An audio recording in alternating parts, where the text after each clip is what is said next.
প্রথমেই বলি এটা থেকে একটা শেখার জিনিস আছে।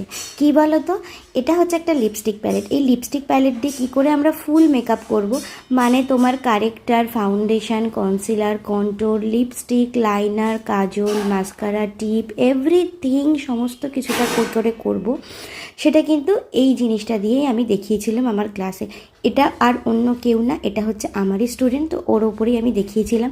যেহেতু আমি তোমাদেরকে এই ভিডিওটা শর্টসে পোস্ট করছি, তার কারণের জন্যই কিন্তু এতটা হচ্ছে গিয়ে তাড়াতাড়ি ফাস্ট ফরওয়ার্ড করা হয়েছে। তো তোমাদেরকে যেটা বলার সেটা হচ্ছে যে তোমরা যদি দেখতে চাও এই ভিডিওটা, আমার ফেসবুক প্রোফাইলে, আমার ফেসবুক পেজেতে অবশ্যই দেওয়া আছে, তোমরা ওখানে গিয়ে দেখে নিতে পারো। এবং তোমরা যদি মনে করো যে না তোমরা ইউটিউবে দেখতে চাও, তাহলে আমাকে বলো, আমি তাহলে ভিডিওতে এই পুরো ভিডিওটা পোস্ট করব। এই হচ্ছে ওর ফাইনাল লুক, দেখতেই পাচ্ছ কতটা ফ্ললেস বেশ হয়েছে। এই মেকআপটা নিয়ে কিন্তু বিয়ে